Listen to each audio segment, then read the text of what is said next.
ഈ പൂച്ചയുടെ പൂച്ച പല മൃഗങ്ങളെയും പല കാര്യങ്ങളും കൺവിൻസ് ചെയ്യുന്നു, കൊല്ലുന്നു, കറി വയ്ക്കുന്നു, അത് ഭയങ്കര വൈറലാണ്. എന്താ ശരിക്കും ആ വീഡിയോസ് പിന്നെ ക്രിയേറ്റ് ആവാനാകത്ത ക്രിയേറ്റ് ആവാനുള്ള കാര്യം എന്താ ശരിക്കും? അത് ശരിക്കും തുടങ്ങിയത് പുറത്തുനിന്നാണ്, കൊറിയൻ സൈഡിൽ തുടങ്ങിയതാണ്. അതിന് ഫണ്ണി എലമെന്റ് ഉണ്ട്. ഈ വിഷ്വലി ഇമോഷണലി ആയിട്ടുള്ള സാധനങ്ങളാണ് കൂടുതൽ ഇട്ടിട്ടുള്ളത്, വിഷം വരുന്ന സാധനങ്ങൾ. അപ്പൊ ഇത് ആൾക്കാർ റിപ്പീറ്റ് വാല്യൂ കൂടുതലാണ്. ഒരാൾ കണ്ടു കഴിഞ്ഞാൽ ഇൻസ്റ്റാഗ്രാമിന്റെ വാച്ച് ടൈം കൂടുതൽ കിട്ടും. ഇത് പെട്ടെന്ന്, കാരണം എനിക്ക് തോന്നുന്നു യൂട്യൂബ് ചാനൽ ഏകദേശം ഒരു 10 വീഡിയോ ഇട്ടപ്പോൾ തന്നെ 1 മില്യൺ കഴിഞ്ഞു ഒരു യൂട്യൂബ് ചാനൽ. ഈ വീഡിയോ മാത്രം 10 വീഡിയോ കണ്ട്. അപ്പൊ ഇത് കണ്ടപ്പോൾ ഈ ട്രെൻഡ് വരുന്ന ഇടയ്ക്ക് ഒരു ഫൈറ്റിംഗ് ആയിരുന്നു, കൊച്ചിങ്ങൾ ഫൈറ്റ് ചെയ്യുന്ന സംഭവം. അതൊരു ട്രെൻഡ് കട്ടാവുന്ന സമയത്ത് ഇതങ്ങ് കയറി. ഇപ്പൊ ഇതാണ് ട്രെൻഡ് നിൽക്കുന്നത്. ഇത് കുറച്ച് കഴിയുമ്പോൾ ഇതങ്ങ് കട്ടാവും. അതാണ്, അത് കഴിയുമ്പോൾ അത് കട്ടാവും. കട്ടാവുമ്പോൾ അത് കുറെ പേര് അക്കൗണ്ട് ഉണ്ടാക്കിയിട്ട് ആ ഒരു വീഡിയോ ക്രിയേറ്റ് ചെയ്യും. അത് എളുപ്പമാണ് ക്രിയേറ്റ് ചെയ്യാൻ. നമുക്ക് ഒന്നാമത്തെ കാര്യം സോഴ്സ് കണ്ടുപിടിക്കാൻ ഭയങ്കര ബുദ്ധിമുട്ടാണ്. കാരണം ഇപ്പം നമ്മൾ ചെയ്യുന്ന ഒരു വീഡിയോ ആയിരിക്കും ചിലപ്പോൾ 2 ദിവസം കഴിയുമ്പോഴത്തേന് വേറെ പല അക്കൗണ്ടിലും ഓടിച്ചാടി നടക്കുന്ന കാണുന്നത്. അപ്പോൾ അതുകൊണ്ട് ആരെ ക്രിയേറ്റ് ചെയ്തെന്ന് കണ്ടുപിടിക്കാൻ ഭയങ്കര ബുദ്ധിമുട്ടായിരിക്കും. അതുകൊണ്ട് നമ്മൾ ഡിഫറെന്റ് പ്ലാറ്റ്ഫോംസിൽ കാണുന്ന സമയത്ത് ഇത് ഓക്കെ, അപ്പോൾ മറ്റുള്ള ആർട്ടിസ്റ്റ് വിചാരിക്കും ഓക്കെ ഇതിപ്പം ഓടിക്കൊണ്ടിരിക്കുന്ന സംഭവം. ഇതൊക്കെ പുറത്തുനിന്നാണ് വരുന്നത്. ഈ കൊറിയൻ, അവിടെ ജപ്പാൻ, അവിടെ നിന്നൊക്കെയാണ് ഈ സാധനങ്ങൾ ഇങ്ങോട്ട് കൂടുതലും വരുന്നത്.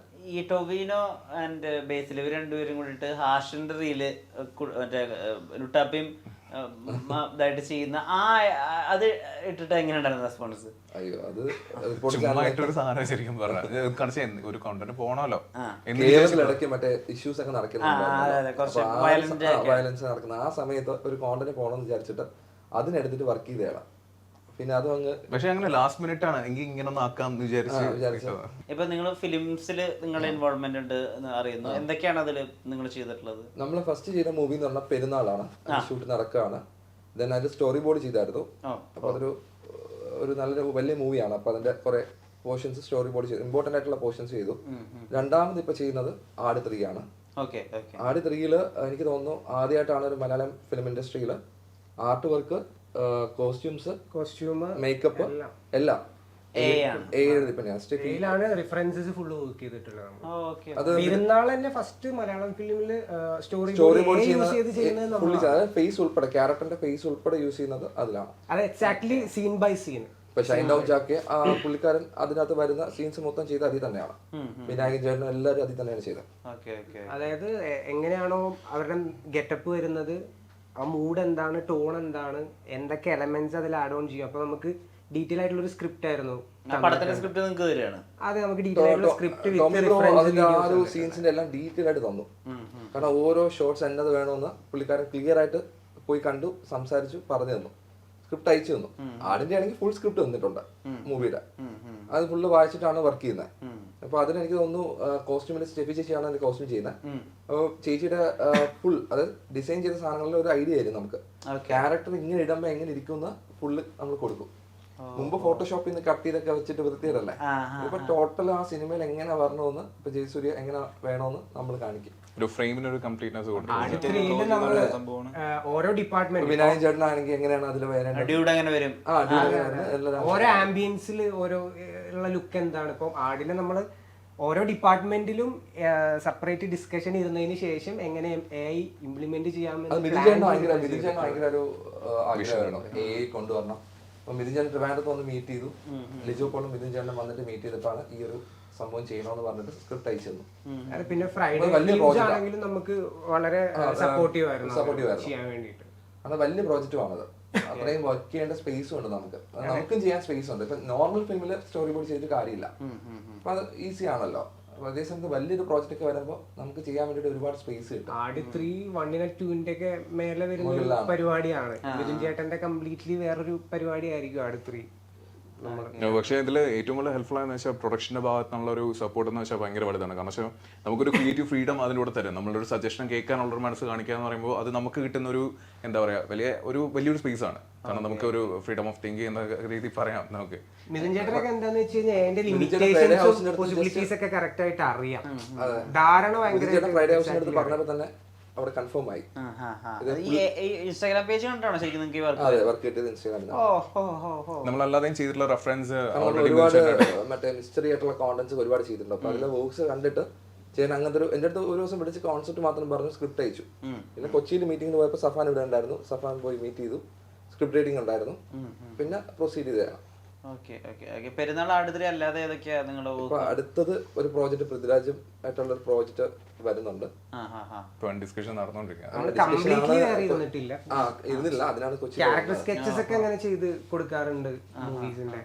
നമ്മൾ അങ്ങനെ സ്റ്റോറിയിൽ ഒരുപാട് ഇൻവോൾവ് ആവേണ്ട അതൊന്നും വന്നിട്ടില്ല. കംപ്ലീറ്റ്ലി ചെറിയ മൂവീസിൽ ചെയ്തിട്ട് കാര്യമില്ല, ഓക്കെ. കാരണം അതിന്റെ ആവശ്യം വരുന്നില്ല. ഇപ്പൊ വലിയ മൂവീസിലൊക്കെ വരുന്ന സമയത്തോ അത് കാണാൻ ആവശ്യമുള്ളതാണ്. കാരണം ഒരുപാട് കോംപ്ലിക്കേറ്റഡ് എലമെന്റ്സ് ഉള്ള ഒരു സൈഡിൽ വരുമ്പോൾ ഒരുപാട് ഹെൽപ്പ് ചെയ്യാൻ പറ്റും നമ്മളുടെ ഒരു സ്ട്രീം കൊണ്ട്. ഇപ്പൊ ഈ ഹോളിവുഡിലൊക്കെ AI വരുന്നതിനെതിരെ സമരം നടത്തുക റൈറ്റേഴ്സ്, അങ്ങനെയുള്ള വാർത്തകളൊക്കെ നമുക്ക് കേൾക്കുന്നുണ്ട്.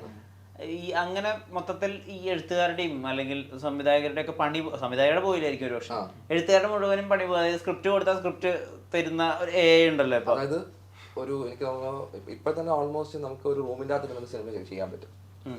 ഒരു വ്യക്തിക്ക് അത്യാവശ്യം AI ടൂൾസ് ഒക്കെ അറിയാമെങ്കിൽ, ടൈമും ഉണ്ടെങ്കിൽ, നമുക്കൊരു 1 month 2 month 3 month ഒക്കെ ഉണ്ടെങ്കിൽ നമുക്ക് സുഖമായിട്ട് ഒരു സിനിമ ചെയ്യാൻ പറ്റും. ആ ലെവലിലോട്ട് എത്തിക്കഴിഞ്ഞു. പിന്നെ ഓരോ വരുന്ന ഇയേഴ്സിൽ അപ്ഡേറ്റ് ആയി വരികയാണ്. അല്ല, ഞാൻ കുറച്ചുകൂടി ചോദിച്ചോട്ടെ, ഇപ്പൊ AI എന്ന് പറയുമ്പോൾ അവിടെ എറർ ഉണ്ടാവില്ലല്ലോ. ഇപ്പൊ മനുഷ്യന്മാരാണെങ്കിൽ മനുഷ്യന്മാരോട് കാര്യം ചെയ്യുമ്പോൾ അതിനൊരു ബ്യൂട്ടി വരണമെങ്കിൽ അതിനകത്തൊരു എറർ വേണ്ടേ? അതായത് സ്ക്രിപ്റ്റിംഗ് വൈസ് അല്ല ഞാൻ പറഞ്ഞത്, ടെക്നിക്കൽ ഡിജിറ്റൽ വൈസ് ചെയ്യുമ്പോൾ എറേഴ്സ് ഉണ്ടാവും. 4-5 വിരലിനും 6 വിരൽ വരും, 8 വിരൽ വരും ഒരു കയ്യിലൊക്കെ. അത് പല വീഡിയോസ് നോക്കി കഴിഞ്ഞാൽ മനസ്സിലാവും. നമ്മൾ നെഗറ്റീവ് പ്രോംപ്റ്റ്സ് കൊടുത്ത് മാറ്റണം. എന്ത് വേണം എന്ന് പറയുന്നതിന്റെ ഒപ്പം തന്നെ എന്ത് വേണ്ടാന്ന് നമ്മൾ പറയണം. കാരണം കൊച്ചുകുട്ടികളെ പോലെയാ, എന്തെങ്കിലും കാര്യം പറയാൻ പറ്റും, മാറും. അത് നെഗറ്റീവ് കോൺസെപ്റ്റ്, നെഗറ്റീവ് പ്രോംപ്റ്റിങ്ങിന്റെ കോൺസെപ്റ്റ് വൈകാതെ മാറും. ഞാൻ എന്റെ കയ്യിലൊരു കഥയുണ്ട്, അതിന്റെ ക്ലൈമാക്സ് എങ്ങനെ വേണമെന്ന് AI-നോട് ചോദിച്ചാൽ സജഷൻസ് 100% തരും. അതിലൂടെ തന്നെ ഇതില് ഇപ്പം റൈറ്റേഴ്സിന്റെ എല്ലാം ജോലി പോകുന്നുണ്ടെങ്കിൽ ഒരു കാരണവശാലും ഞാനിപ്പോൾ ഇവിടെ ഇരിക്കില്ല. കാരണം വെച്ചാൽ കനോദര കോണൻ പാർട്ട് കംപ്ലീറ്റ്ലി ഹാൻഡിൽ ചെയ്യുന്നത് ഞാനാണ്. അപ്പോൾ ഇതിൽ നമ്മൾ എയ്ഡ്, കാരണം വെച്ചാൽ നമ്മൾ കൂടുതലും സ്ക്രിപ്റ്റ് AI യൂസ് ചെയ്യാത്തതിൻ്റെ റീസൺ എന്ന് വെച്ച് കഴിഞ്ഞാൽ ക്രിയേറ്റഡ് ഹ്യൂമൻ്റെ ബേസിൽ നിന്ന് കിട്ടുന്ന കുറച്ച് കാര്യങ്ങളുണ്ട്. അത് ഇപ്പോഴത്തെ നിലവിൽ AI നിന്ന് കിട്ടാൻ കുറെ ബുദ്ധിമുട്ടുണ്ടാവും. വിളിക്കുമ്പോൾ പറയുന്ന കാര്യമാണ്, പൊന്നു ബ്രോ സാധനം വളരെയാണ്, ജോലിയൊക്കെ പോവും. ഇത് എപ്പോഴും പറയാറുണ്ട്. കാരണം ChatGPT ആണെങ്കിൽ പോലും ഡെവലപ്പ് ആയിക്കൊണ്ടിരിക്കുക. അപ്പൊ നമുക്ക് ഈ ട്രെയിനിങ് ഡേറ്റാസ് അവർക്ക് മലയാളം ഇപ്പോൾ ഒരു ലക്ഷക്കണക്കിന് സ്ക്രിപ്റ്റ് മലയാളത്തിൽ കിട്ടിക്കഴിഞ്ഞാൽ അവർ ട്രെയിൻഡ് ആയി കഴിഞ്ഞു. പിന്നെ ബ്രോയ്ക്ക് വേണ്ട സാധനം ഇന്ന സാധനം എന്ന് പറഞ്ഞു കഴിഞ്ഞാൽ ആയിട്ടുള്ള ഹ്യൂമനൈസ് ചെയ്തിട്ടുള്ള സാധനം കിട്ടും. ഒരു കപ്പാസിറ്റി എന്ന് പറഞ്ഞു കഴിഞ്ഞാൽ നമ്മളിപ്പോ വേറെ എന്തെങ്കിലും വർക്ക് ചെയ്യുമ്പോൾ ഒരു ഇമേജ് കാണുമ്പോൾ നമ്മൾ ചോദിക്കും മച്ചാൻ ഇങ്ങനെ ഒരു കൺസെപ്റ്റ് ചെയ്താലോചിക്കും. 1 മണിക്കൂർ ആവുന്നതിന് മുന്നേ പുള്ളി സ്ക്രിപ്റ്റ് എഴുതിയിട്ടുണ്ടാവും. ഞങ്ങൾ ചെയ്തതിലും കൂടുതൽ ചെയ്യാത്ത സ്ക്രിപ്റ്റുകൾ. അപ്പൊ പുള്ളി അത്ര സ്പീഡാണ്. ഞാനിങ്ങനെ സ്ക്രിപ്റ്റ് പെട്ടെന്ന് സ്ക്രിപ്റ്റ് ചെയ്തുന്ന ആളുകളെ കണ്ടിട്ടില്ല. പിന്നെ ബേസിലായിട്ട് കണ്ടപ്പോഴൊക്കെ നമ്മൾ ചോദിച്ചൊരു ചോദ്യം ബേസിലാണ് ചോദിച്ചതാണ്. അതായത് നമ്മളിപ്പോ ഓരോ ഡൗട്ട് ചോദിക്കുമല്ലോ ChatGPT-ലാണെങ്കിൽ, അതെല്ലാം റെക്കോർഡഡ് ആണ്.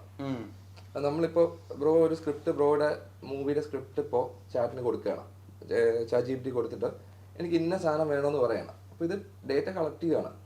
ഇത് വേറെ ആരെങ്കിലും ചോദിക്കുന്ന സമയത്ത് അവിടെ കൊടുക്കും. ഇതെല്ലാം ഇപ്പൊ ഗിബ്ലി സ്റ്റൈലൊക്കെ വന്നില്ലായിരുന്നു, അതൊക്കെ ഭയങ്കര വിവാദമായതാ. ഇതിന് ശരിക്കും ഒരു ഡാറ്റ ട്രെയിനിങ് നടക്കുമോ? നിലവിലിപ്പം ഡാറ്റ കളക്ട് ചെയ്യുന്ന സംഭവമാണ്. നമുക്കൊരു ഇപ്പൊ എന്ന് വെച്ചാൽ നമുക്കൊരു പുതുമയാണ്.